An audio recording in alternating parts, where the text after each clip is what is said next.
2 साल की बेटी को सीने से दबाकर मार डाला, शव लेकर झील में छलांग लगाई, कहा खाने को पैसे नहीं थे, कर्ज से परेशान था। AIN न्यूज़ 1 बता दें, बेंगलुरु में एक टेक्नीशियन ने अपनी 2 साल की मासूम बच्ची की हत्या कर दी। उसने पुलिस को बताया कि उसके पास बच्ची को खाना खिलाने तक के पैसे नहीं थे। बच्ची की जान लेने के बाद उसने भी आत्महत्या की कोशिश की, लेकिन वह बच गया। ये घटना 15 नवंबर की है। बच्ची की डेड बॉडी 16 नवंबर को कोलार के केंद्रती गांव की झील में मिली।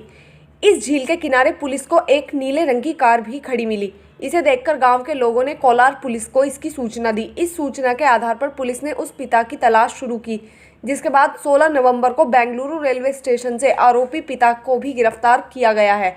मामले का पूरा खुलासा अब हुआ है। बता दें, 15 नवंबर से बेटी के साथ लापता था आरोपी की पहचान 45 साल के राहुल परमार के नाम से हुई है। वह गुजरात का रहने वाला है और 2 साल पहले अपनी पत्नी भव्या के साथ बेंगलुरु में शिफ्ट हुआ था। 15 नवंबर से ही वह अपनी बेटी के साथ लापता था, जिसकी शिकायत उसकी पत्नी ने ही पुलिस स्टेशन में दर्ज कराई थी। अपनी बेटी को स्कूल ले जाने के बहाने से घर से निकला था आरोपी।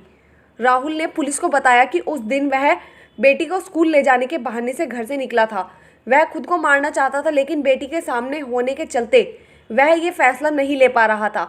वह पूरे दिन बेंगलुरु और कोलार के आसपास ही चक्कर लगाता रहा। शाम को झील के पास कार रोककर वह बहुत देर तक सोचता रहा कि अब उसे क्या करना चाहिए। फिर उसने घर लौटने के बारे में भी सोचा, लेकिन फिर उसे डर सताता रहा कि अगर वह घर लौटा तो कर्ज देने वाले और ज्यादा परेशान करेंगे। उसने बेटी को इतनी जोर से गले लगाया कि उसकी जान निकल गई। उसने झील के पास एक दुकान से अपनी बेटी के लिए चॉकलेट और बिस्किट खरीदे, लेकिन बेटी दोपहर से ही भूखी थी, इसलिए वो और ज़्यादा रोती रही। राहुल के पास बच्ची को कुछ और खिलाने के लिए पैसे नहीं थे, इसलिए उसने बच्ची के साथ ही जान देने का फैसला लिया। पहले वह बहुत देर तक बच्ची के साथ में खेलता रहा, फिर उसे बहुत देर तक अपने गले से लगाए रखा।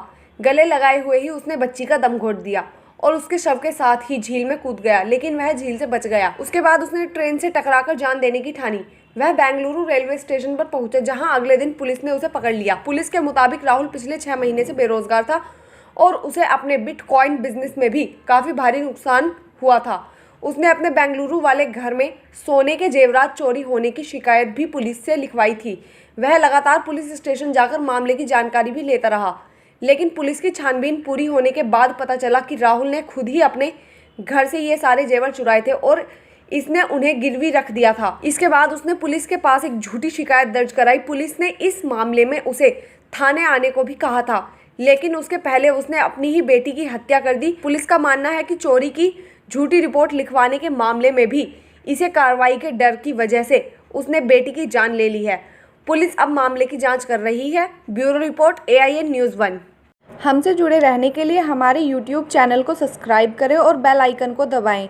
और आप ये वीडियो अगर Facebook पर देख रहे हैं तो लाइक ज़रूर करें और ज़्यादा से ज़्यादा शेयर करें। धन्यवाद।